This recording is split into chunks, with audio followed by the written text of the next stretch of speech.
A very good morning. Welcome to my channel UGC Education Paper 2.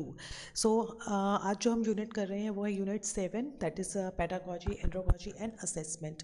और जो आज topic है वो है cognitive domain from the section B, क्योंकि हर एक जो यूनिट है वो 4 सेक्शंस में डिवाइडेड है। सो आज जो है सेक्शन बी सेक्शन है इसका, और जिसका नाम है असेसमेंट ऑफ कॉग्निटिव डोमेन। जो हमने लास्ट कवर अप किया था वो था अफेक्टिव डोमेन, उसकी वीडियोस आप देखते रहिएगा।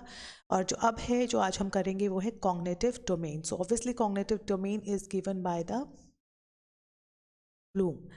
सबको पता है, हम शुरू से पढ़ते आ रहे हैं जिन्होंने बीएड किया है।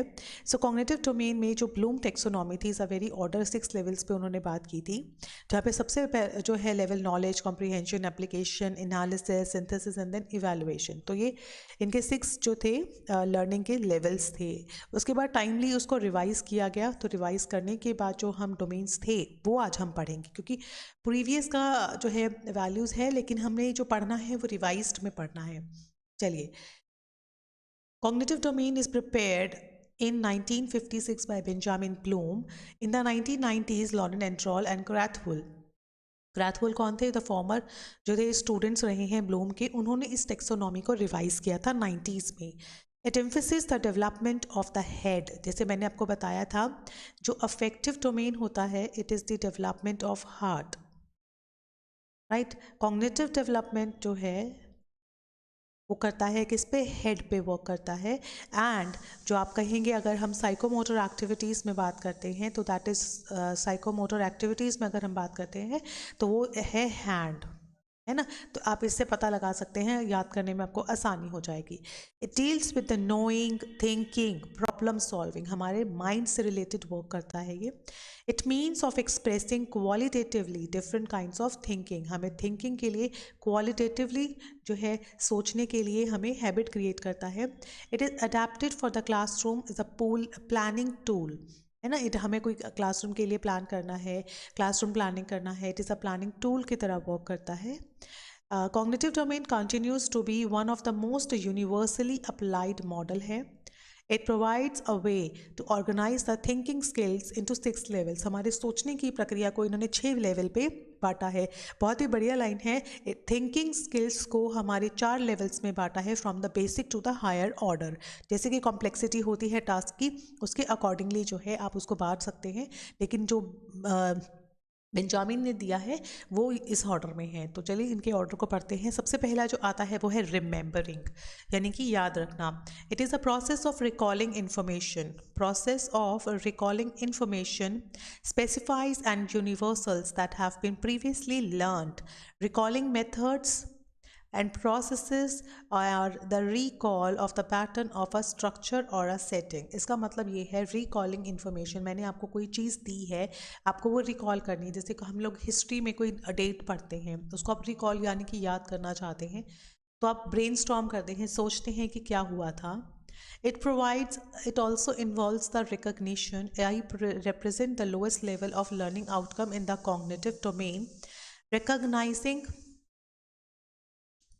recognizing, listing, retrieving, naming, finding. तो ये एग्जाम्पल दिए हुए हैं कि कोई लिस्ट जो है दी हुई है, कोई रिट्रीव करनी है इन्फॉर्मेशन, कोई नाम आपको याद करना है, कोई फाइंडिंग्स करनी है, यानी कि कोई सर्च आउट करना है, तो वो चीज़ यहाँ पे आती है रिमेंबरिंग में।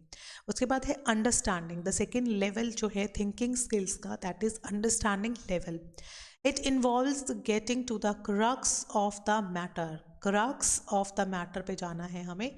It goes beyond simple understanding of the material, हमें it goes beyond simple understanding के साथ साथ हमें आगे भी जो है इस चीज़ों को समझना है, जैसे ट्रांसलेट करना, कन्वर्टिंग इनटू अनदर फॉर्म और मीडियम, इंटरप्रेट करना, चीज़ों को इंटरप्रेट कैसे करते हैं, फैक्ट्स को, प्रिंसिपल्स को, थ्योरीज को किस तरीके से एक्शन में लाते हैं।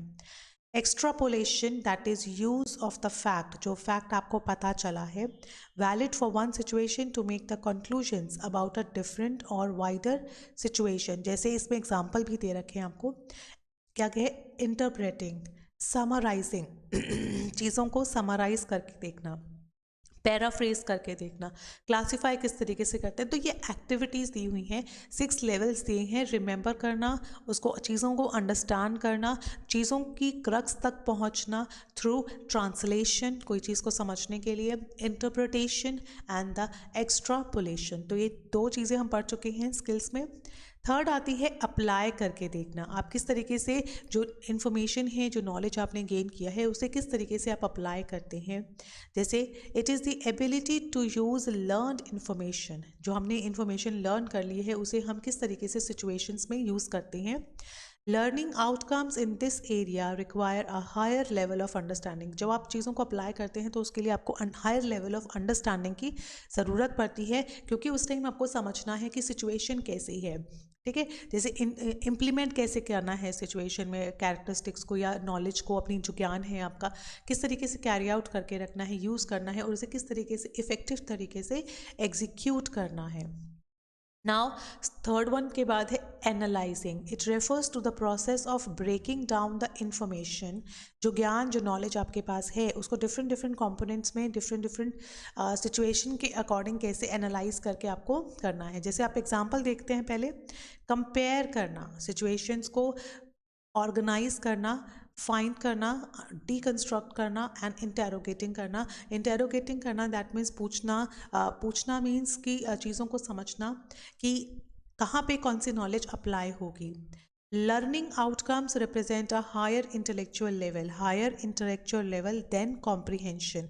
कई बारी क्या होता है, एक्सप्रेस से ज़्यादा आपको इंटेलेक्चुअल जो है एबिलिटी की ज़रूरत पड़ती है कि कहाँ उसको अप्लाई करना है, कैसे करना है।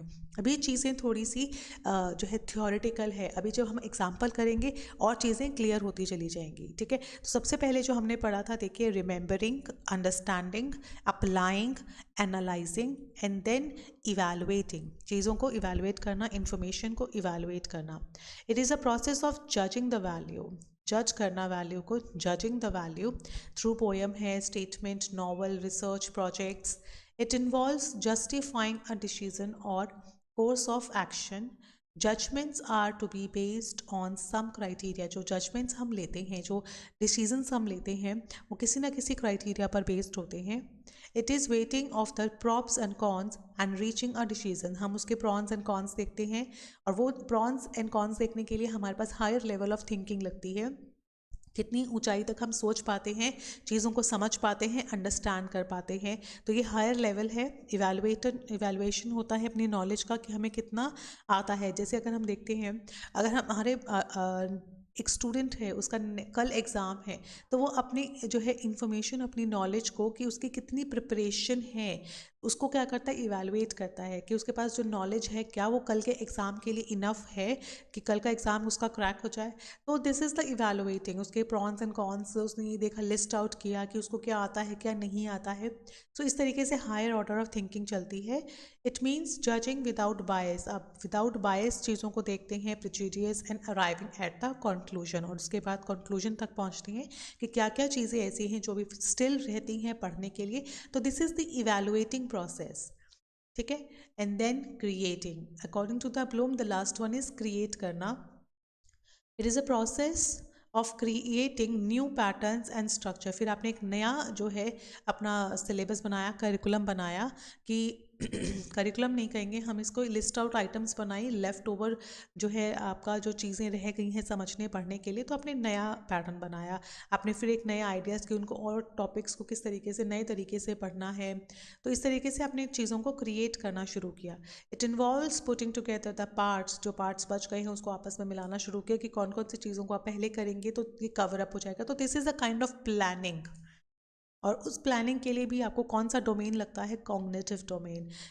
It includes the production of unique community of a plan and proposed set of operations and derivations of a set of abstract relation। देखिए, ये जो डिफ़िकल्ट लाइन होती है ना, इसका एक मेन मेरा पर्पस होता है अपने स्लाइड्स में डालने का, क्योंकि एग्ज़ाम में क्या होता है, आपको सिर्फ ये लाइन दे दी जाती है, है ना।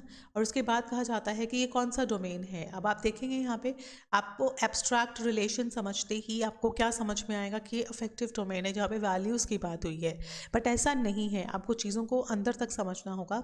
It includes the production of unique community of a plan, proposed set of operations होते हैं, इसमें एक्टिविटीज़ होती हैं जहाँ पर आपको एब्स्ट्रैक्ट रिलेशंस को समझना होता है। तो इसीलिए डिफ़िकल्ट लाइंस दे दी जाएगी, उसको आपको समझना होगा डीपली, फिर आपको जज करना होगा कि कौन सा डोमेन आएगा। तो चलिए ये इनके जो थे 6 डोमेन्स थे, जैसे कि हम पहले बात कर चुके हैं। द फर्स्ट वन इज़ 6 तो नहीं हुए I think, the remembering, understanding, applying, analysing, evaluating and then creating है। 6 इनके डोमेन्स हैं, 6 इनके लेवल्स हैं थिंकिंग स्किल्स के। अब एग्जाम्पल करते हैं। एग्जाम्पल में आता है व्हेन लर्निंग डिफ़िकल्ट कॉन्सेप्ट, जब हम किसी कॉन्सेप्ट, डिफ़िकल्ट कॉन्सेप्ट को यानी कि डिफरेंट कॉन्सेप्ट को समझते हैं, तो उसमें हमें जैसे एग्जाम्पल है, people first remember the elements of a triangle.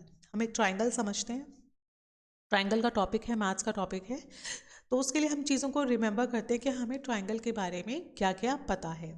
He develops the understanding of the relationship between the different elements of the triangle. फिर उसके बाद वो डिफरेंट डिफरेंट एलिमेंट्स के साथ उसको क्या करता है, रिलेट करना शुरू करता है। The people is then able to apply his knowledge to the new in triangle. फिर उसकी जो प्रीवियस नॉलेज है वो न्यू इन्फॉर्मेशन में कन्वर्ट होती है। व्हेन लर्निंग थ्योरम्स, फिर हम थ्योरम्स लर्न करते हैं। फर्स्टली हमें सिर्फ इतना पता है कि ट्राइंगल की 3 साइड्स होती हैं, ठीक है, हमारी ये प्रीवियस नॉलेज है। धीरे धीरे हमने चीज़ों को समझा, इसके ऊपर हमने फिर थ्योरम्स शुरू की, कंस्ट्रक्शन किस तरीके से ट्राइंगल की होती है वो समझना शुरू किया, तो उसमें जो चीज़ें हैं ऐड ऑन होती चली गई। Later, the pupil develops the ability to create the design using the properties of triangle, और उसके बाद पीपल एबल हो गए कि उसकी प्रॉपर्टीज़ के थ्रू उसको डिज़ाइन करना। सिमिलर कॉन्सेप्ट जो है आप प्लांट्स के साथ भी यूज़ करते हैं, solar system, constitution, grammar, these are other topics जहाँ पर हम कॉग्निटिव डोमेन यूज़ करते हैं। सो आपने यहाँ देखा कंप्लीट हो गया है ये। सो आई होप आपको समझ में आया होगा। तो इसके लेवल्स को दोबारा से अगर हम रिवाइज करते हैं, the first level is remembering, यानी कि कितना आपको याद है। The second level is understanding, कितना आप समझ पाते हैं। The third level is applying,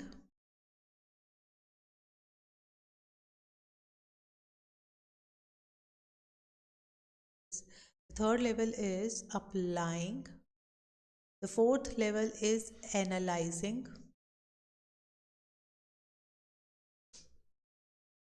Then fifth one is evaluating. And the sixth one is creating. Now you are able to create the new triangles with the properties. अगर आपको मैं properties दूंगी तो आप उसमें एक नया triangle create करके दिखा देंगे।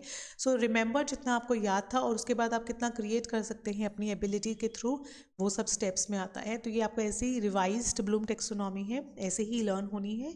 So thank you so much for today. Have a nice day and don't forget to subscribe my channel.